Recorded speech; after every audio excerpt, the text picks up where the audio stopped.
तो गाइस स्वागत है एक बार फिर से आपका हमारे इस YouTube चैनल पर। दोस्तों आज उत्तराखंड से संबंधित टोटल 45 प्रश्नों का ये संकलन है जो कि आपके सामने लेकर मैं उपस्थित हूँ फिर से। ठीक है दोस्तों, जिस प्रकार से हम सीरीज चला ही रहे हैं आगामी एग्जाम के लिए आप लोगों के लिए, तो ये आपको 45 सवाल करने हैं जो कि आपके एग्जाम की दृष्टि से महत्वपूर्ण साबित होंगे और आपको अपने मार्क्स हमारे साथ शेयर करने हैं। बस आपका काम इतना सा है कि आपको ये प्रश्न पढ़ने हैं, उनके जवाब देने हैं और अपने मार्क्स शेयर करने हैं। और जो सवाल आपको नहीं आते हैं वो आप अपनी नोटबुक में नोट करके उसे बार बार रिवीजन करें। तो यहाँ से अधिकांश प्रश्न आपको देखने को मिलेंगे। ठीक है, तो चलिए आइए शुरू करते हैं आज की ये सीरीज। इसमें पहला सवाल है आपका, धर्म निर्णय नाम की पुस्तक किसके समय लिखी गई थी? तो धर्म निर्णय ये जो पुस्तक है ये किस राजा के समय लिखी गई है? ऑप्शन है आपके गरुड़ ज्ञानचंद, मानिकचंद, रुद्रचंद, जगतचंद। तो इंतजार कर लेते हैं आपके जवाब का, जल्दी से दीजिए।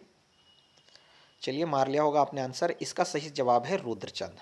ठीक है, त्रैवर्णिक धर्म निर्णय पुस्तक ये रुद्रचंद के समय ही लिखी गई है। चलिए, बल्कि रुद्रचंद ने ही लिखी है। दूसरे प्रश्न की तरफ बढ़ते हैं। सोमचंद के 4 किलेदारों में से निम्नलिखित में से कौन सम्मिलित नहीं था? तो सोमचंद ने जो अपने 4 किलेदार नियुक्त किए थे वो राजबुंगा के दुर्ग के चारों तरफ, तो उनमें से निम्नलिखित में से कौन सा शामिल नहीं था? पूरब, पश्चिम, उत्तर, दक्षिण। तो यहाँ 4 किलेदार नियुक्त किए थे, तो ऑप्शन आपके सामने है सेमल्टिया, चौधरी, बोरा, तड़ागी। तो इसमें से सही जवाब आपने मार लिया होगा। इसका आंसर है आपका सेमल्टिया। चौधरी, बोरा, तड़ागी और कार्की, इसने 4 किलेदार नियुक्त किए थे। ठीक है, जिन्हें चाराल की भी संज्ञा दी थी इसने। क्या बोला था? चाराल। किसको? चौधरी, बोरा, तड़ागी और कार्की। कार्की को चाराल की संज्ञा दी थी। चलिए तीसरे प्रश्न की तरफ बढ़ते हैं। ग्राफिक एरा यूनिवर्सिटी को किस वर्ष डीम्ड विश्वविद्यालय का दर्जा दिया गया? तो ग्राफिक एरा यूनिवर्सिटी को किस वर्ष डीम्ड विश्वविद्यालय बनाया गया? ऑप्शन आपके सामने है 91, 92, 2008, 2009। तो इसका सही जवाब है बच्चों 2008। चलिए आगे बढ़ते हैं। उत्तर कुरुक्षेत्र उत्तराखंड के लिए किस ग्रंथ में प्रयुक्त किया गया है? तो उत्तर कुरुक्षेत्र उत्तराखंड को किस ग्रंथ में कहा गया है? ब्राह्मण, आरण्यक, उपनिषद और पुराण। तो इसका सही जवाब हो जाएगा बच्चों ब्राह्मण। ऐत्रेय ब्राह्मण में से उत्तर का कुरुक्षेत्र कहा गया है। चलिए पांचवें प्रश्न की तरफ। अपने शासनकाल के 21वें व 22वें वर्ष पांडुकेश्वर में 2 ताम्रलेख किसने उत्कीर्ण करवाए? ऑप्शन आपके सामने ईष्ट गणदेव, निम्बरदेव, ललित शूरदेव, भूदेव।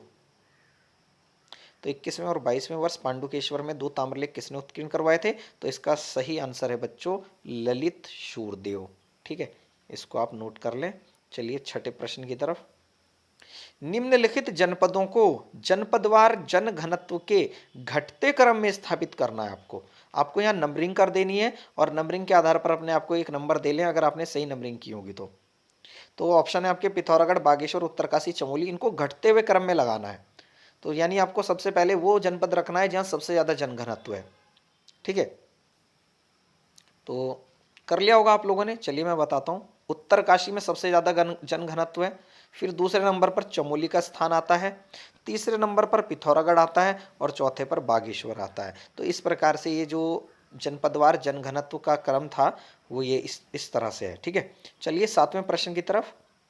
उत्तराखंड राज्य में ग्रामीण साक्षरता कितनी प्रतिशत है या कितना प्रतिशत है? 76.31, 84.45, 66.25 और 77.24%। तो कितनी है ग्रामीण साक्षरता उत्तराखंड में? सही जवाब हो जाएगा 76.31%। चलिए आगे बढ़ते हैं। अनुसूचित जनजाति प्रतिशत रूप में सर्वाधिक कहाँ निवास करती है? तो अनुसूचित जनजाति प्रतिशत रूप में सर्वाधिक कहाँ निवास करती है? प्रतिशत रूप की बात कर रहा है। तो चलिए इसका जवाब दे देते हैं। ऊधम सिंह नगर जनपद में अनुसूचित जनजाति सबसे ज्यादा निवास करती है। चलिए आगे बढ़ते हैं। 0 से 6 आयु वर्ग तक की जनसंख्या कुल जनसंख्या का कितना प्रतिशत है? तो हमारे जो उत्तराखंड में है 0 से 6 आयु वर्ग तक के बच्चे हैं वो कुल जनसंख्या का कितना प्रतिशत है? तो ऑप्शन आपके सामने है चारों, जल्दी से मारिए आंसर। इसका सही जवाब होगा बच्चों 13.44%। चलिए आगे बढ़ते हैं 10वें प्रश्न की तरफ। कत्यूरी राजवंश में दुसाध्य साधनिक क्या था? पुलिस का सर्वोच्च अधिकारी था, आधुनिक सुपरिटेंडेंट था, आर्किटेक्ट था या गुप्तचर था? जवाब देना है आपको। चलिए इसका जवाब बता देते हैं आपको। इसका सही जवाब है बच्चों गुप्तचर। ठीक है, चलिए 11वें प्रश्न की तरफ बढ़ते हैं। कत्यूरी राजवंश के अंतर्गत कुल कितने विषयों का वर्णन मिलता है? 1, 3, 5, 7 कितने विषय? विषय यानी आज के जिले कहे जाते थे कत्यूरी राजवंश में। तो भाई 5 विषयों का उल्लेख मिलता है। इसका सही जवाब है 5। तो कौन कौन से विषय थे वो? अंतरांग विषय हो गया, टंकणपुर विषय हो गया, ठीक है, ऐशाल विषय हो गया, और आपका ये मायापुर हॉट हो गया, एक विषय और है। ठीक है, तो टोटल 5 विषय थे इस प्रकार से। चलिए 12वें प्रश्न की तरफ बढ़ते हैं। चंद राजवंश का वह पहला राजा जिसने गढ़वाल पर आक्रमण किया। तो चंद राजवंश का वह राजा बताना है जिसने गढ़वाल पर सर्वप्रथम आक्रमण किया था। तो बच्चों इसका सही जवाब आपने मार लिया होगा। इसका सही जवाब है आपका कीर्तिचंद। इसे युद्ध प्रिय राजा की संज्ञा भी दी गई है। चलिए आगे बढ़ते हैं। किस चंद राजा के समय जहांगीर ने हरिद्वार की यात्रा की थी? ऑप्शन आपके सामने है, भीष्मचंद, बालो कल्याण चंद, लक्ष्मीचंद या रुद्रचंद। तो किस चंद राजा के समय जहांगीर ने हरिद्वार की यात्रा की? तो बच्चों इसका सही जवाब है आपका लक्ष्मीचंद। चलिए बढ़ते हैं 15वें प्रश्न की तरफ। किस चंद्र राजा ने मानसरोवर यात्रा में बाधा पहुंचाने वाले तिब्बतियों को परास्त किया था? वेरी वेरी इंपॉर्टेंट है। ज्ञानचंद द्वितीय, कल्याणचंद चतुर्थ, जगतचंद या बाज बहादुर चंद? मार लिया होगा आपने आंसर। इसका सही जवाब है बाज बहादुर चंद। इसने तिब्बतियों पर सिरती कर भी लगा दिया था, ठीक है, उनको परास्त करने के बाद। चलिए आगे बढ़ते हैं। हिमालय बचाओ देश बचाओ का नारा किसने दिया? ये तो आंख बंद करके मारने वाला सवाल है। इसका सही जवाब है सुंदरलाल बहुगुणा। चलिए 16वां प्रश्न। नंदा राज्यात यात्रा में शामिल नंदा की प्रतिमा किस धातु की बनी होती है? पीतल, चांदी, सोना, तांबा? जल्दी जवाब दीजिए। चलिए इसका सही जवाब है आपका सोना। सही जवाब है इसका सोना धातु की बनी होती है नंदा राज्यात यात्रा में शामिल नंदा की प्रतिमा। अब आप मेरे को एक सवाल का जवाब कमेंट बॉक्स के माध्यम से ये देंगे कि नंदा राज्यात यात्रा को किस वर्ष से प्रारंभ करने के साक्ष्य प्राप्त होते हैं। तो नंदा राज्यात यात्रा किस वर्ष से प्रारंभ की गई थी ये आपको बताना है। चलिए 17वें प्रश्न की तरफ बढ़ते हैं। हिमालय दिग्दर्शन के नाम से कौन सी यात्रा प्रसिद्ध है? ऑप्शन आपके सामने है, कैलाश मानसरोवर यात्रा, पंवाली कांठा या केदार कांठा यात्रा, वारुणी यात्रा, अस्कोट अराकोट यात्रा। तो हिमालय दिग्दर्शन के नाम से कौन सी यात्रा जानी जाती है, कौन सी यात्रा प्रसिद्ध है? तो उसका सही जवाब हो गया अस्कोट अराकोट यात्रा। ठीक है, अस्कोट अराकोट यात्रा को हिमालय दिग्दर्शन यात्रा कहते हैं। शेखर जोशी ने यह शुरू करी थी। प्रति 10 वर्षों में इसका आयोजन होता है। पहाड़ नामक संस्था इसका आयोजन करती है। सभी तथ्य आप जरूर पढ़ लें इसके। चलिए 18वें प्रश्न में, बोली भाषा संस्थान की स्थापना कहाँ की गई है? पौड़ी, चमोली, टिहरी, अल्मोड़ा? तो बोली भाषा संस्थान सभी ने मार लिया होगा, चमोली, गौचर चमोली में बोली भाषा संस्थान की स्थापना की गई है। 19वें प्रश्न की तरफ बढ़ते हैं। देखिए, केदारनाथ आपदा में आईटीबीपी जवानों द्वारा चलाए गए ऑपरेशन पर कौन सी एक प्रसिद्ध शॉर्ट फिल्म बनी है? तो आपको जवाब देना है कौन सी प्रसिद्ध शॉर्ट फिल्म बनी है। चक्रचाल, ऑपरेशन सूर्यहोप, हिमवीर और गढ़वीर। तो चलिए सही जवाब है इसका हिमवीर। और हिमवीर में अमिताभ बच्चन ने अपनी वॉइस दी है। आप ये बताइए कि जो केदारनाथ आपदा में आईटीबीपी जवानों द्वारा जो ऑपरेशन चलाया गया था उसका नाम क्या था? कमेंट बॉक्स के माध्यम से इसका जवाब जरूर दें। चलिए आगे बढ़ते हैं। नंदा राज्यात यात्रा किस वर्ष सर्वप्रथम प्रारंभ हुई? लीजिए, ये तो फिर से सवाल वही आगे जो मैं अभी बोल रहा था, कमेंट बॉक्स के माध्यम से बताना है। वो सवाल यही है आपका, नंदा राज्यात यात्रा किस वर्ष प्रारंभ हुई? ऑप्शन आपके 1863, 1833, 53 और 43 कौन सा है? तो इसका सही जवाब होगा 1843 से नंदा राज्यात यात्रा के प्रारंभ होने के साक्ष्य प्राप्त होते हैं। सबसे पहले यहीं से प्रारंभ हुई थी। तो चलिए चलते हैं अगले प्रश्न की ओर। अगला प्रश्न है आपका 21वां। राष्ट्रीय पादप एवं जैविकी अनुसंधान ब्यूरो कहाँ अवस्थित है? ऑप्शन आपके नैनीताल, अल्मोड़ा, पौड़ी, देहरादून। तो इसका सही जवाब हो जाएगा बच्चों, आप लोगों ने आंसर मार लिया होगा, इसका सही जवाब है आपका निगलाट, नैनीताल में। ठीक है, निगलाट पड़ती है वो जगह जहां ये है राष्ट्रीय पादप एवं जैविकी अनुसंधान ब्यूरो। ठीक है, चलिए आगे बढ़ते हैं 22वें प्रश्न की तरफ। जिलेवार भेषज सहकारी संघ की स्थापना जड़ी बूटियों के संरक्षण हेतु कब की गई थी? तो भेषज सहकारी संघों की स्थापना जो कि जड़ी बूटियों के संरक्षण से संबंधित थी, वो प्रत्येक जिले में कब की गई, कब से प्रारंभ की गई? तो ये इसका सही जवाब हो जाएगा आपका, आपने मार लिया होगा इसका जवाब, 1980। और 1972 में जड़ी बूटियों के सहकारिता विभाग द्वारा जड़ी बूटियों के संरक्षण और संवर्धन के लिए शुरू किया गया था 1972 में कार्यक्रम। ठीक है, बाकी 1980 में जिलेवार भेषज सहकारी संघ हो गए। चलिए 23वां प्रश्न बढ़ते हैं आगे। निम्नलिखित में से उस व्यक्ति की पहचान करनी है आपको जिसकी संस्था का नाम डालियों का दगड़िया है। तो डालियों का दगड़िया किसकी संस्था का नाम है बच्चों? इसका सही जवाब हो जाएगा चंडी प्रसाद भट्ट। चलिए, छोलिया नृत्य को गढ़वाल में किस नाम से जाना जाता है? तो छोलिया नृत्य को गढ़वाल में किस नाम से जाना जाता है, आपको ये बताना है।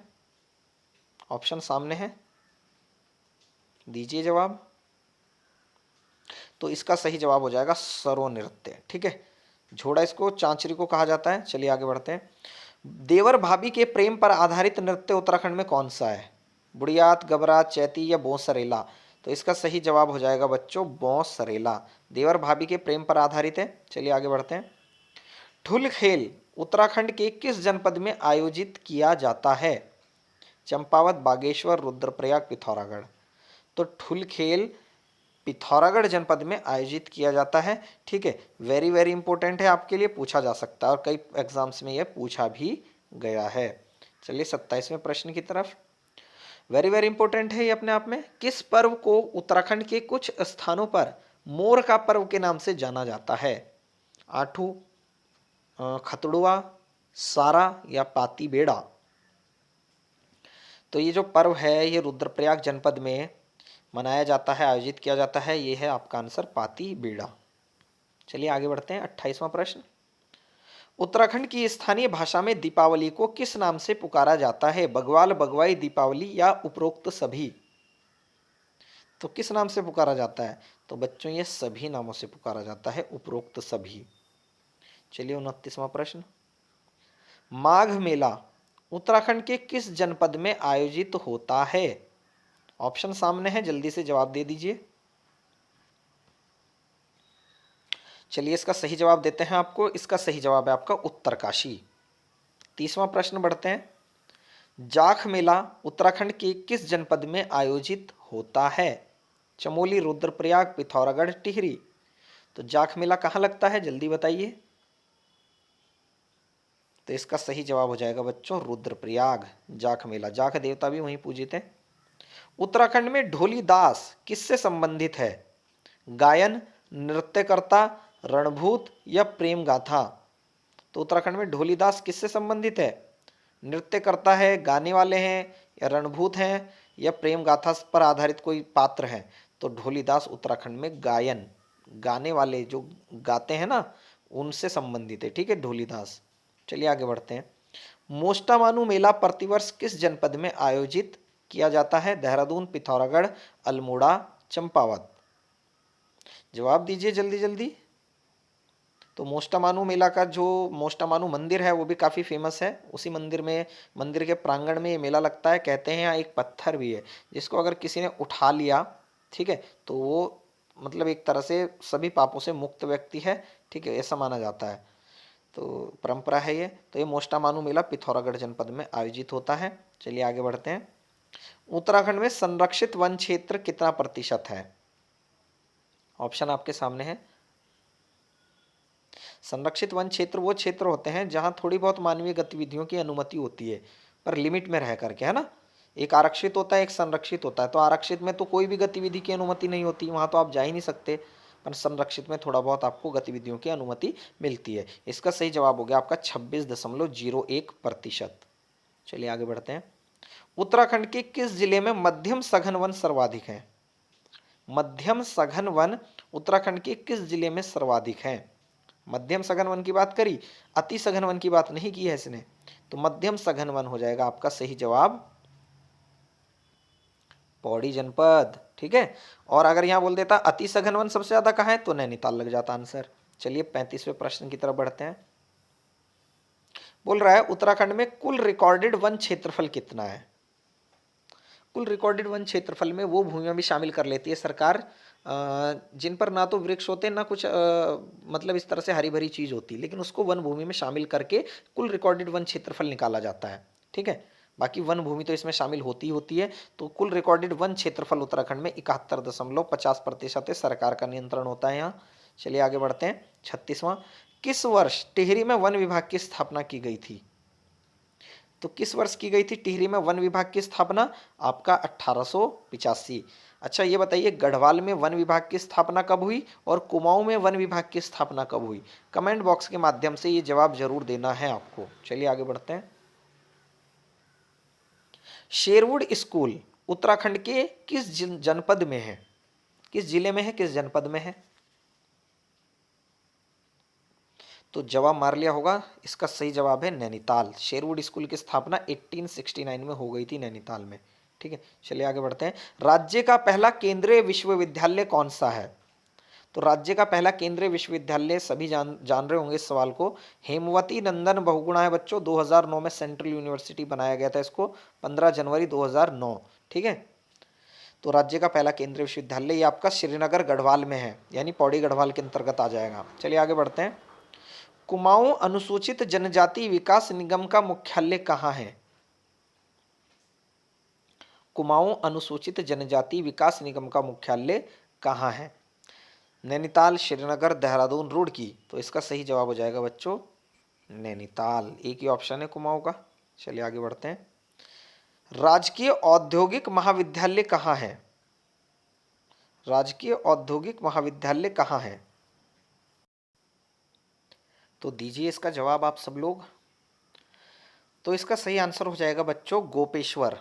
ठीक है, सॉरी पौड़ी, भरसार पौड़ी में इसका सही आंसर हो जाएगा भरसार पौड़ी। ठीक है, चलिए 41वें प्रश्न की तरफ चलते हैं। 41वां प्रश्न है आपका, अंतर्ज्वाला पत्रिका कहाँ से निकलती थी। तो अंतर्ज्वाला पत्रिका बतानी है, ऑप्शन आपके सामने है चारों। ठीक है, आई थिंक ये 1964 से निकल रही है। ठीक है, अंतर्ज्वाला पत्रिका। तो अंतर्ज्वाला पत्रिका निकलती थी आपकी दुगड्ढा पौड़ी से। ठीक है, लैंसडाउन से नहीं निकलती थी, दुगड्ढा से। 42वां प्रश्न है, किस वर्ष वुड स्टॉक स्कूल की स्थापना मसूरी में की गई थी। ऑप्शन आपके सामने है 53, 1953, 1853, 1901, 1902। तो इसका सही जवाब हो जाएगा 1901 में वुड स्टॉक स्कूल मसूरी की स्थापना की गई। साक्षरता की दृष्टि से उत्तराखंड का देश में कौन सा स्थान है। तो ये आपका हो जाएगा सही, आपने मार ही लिया होगा 17वां। ठीक है, 44वें प्रश्न की तरफ चलते हैं। इसके बाद अंतिम प्रश्न है, मदरहुड विश्वविद्यालय की स्थापना किस वर्ष की गई थी। बता देना चाहूंगा कि ये जो मदरहुड विश्वविद्यालय है ये एक डीम्ड यूनिवर्सिटी है और हरिद्वार जनपद में है।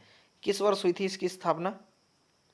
तो मदरहुड विश्वविद्यालय बना था बच्चों आपका 2014 में। ठीक है, चलिए अंतिम प्रश्न की तरफ बढ़ते हैं। राज्य में सबसे पुराना विश्वविद्यालय कौन सा है, इसका जवाब देना है आपको। राज्य में सबसे पुराना विश्वविद्यालय कौन सा है, आपके सामने ऑप्शन है। तो राज्य में सबसे पुराना विश्वविद्यालय अगर कोई है तो 1847 में बना हुआ रुड़की विश्वविद्यालय है। Most important. ठीक है, इंजीनियरिंग के लिए अंग्रेजों ने सिविल इंजीनियर के जब रेलवे की पटरी बिछा रहे थे वो, और वहाँ नहरों में काम कर रहे थे 1842 वाली, जिसके पीबी काटले ने भी जिसका वो किया था तो ठीक है, रुड़की विश्वविद्यालय क्या किया था, अंग्रेजों ने बनाया था इस रुड़की विश्वविद्यालय को। और ये जो इंजीनियरों के लिए बनाया गया था, यानी इन्हें इंजीनियर चाहिए थे ना, वो नहर का निर्माण हो रहा था वहाँ ऊपरी गंगा नहर का, तो उसके लिए कुछ इंजीनियरों की इनको आवश्यकता थी, इसलिए रुड़की विश्वविद्यालय इन्होंने बनाया था अंग्रेजों ने। ठीक है दोस्तों, तो आज के 45 प्रश्न कुछ इस प्रकार हैं। तो उम्मीद करता हूँ कि आप इनको देख लिया होगा आपने।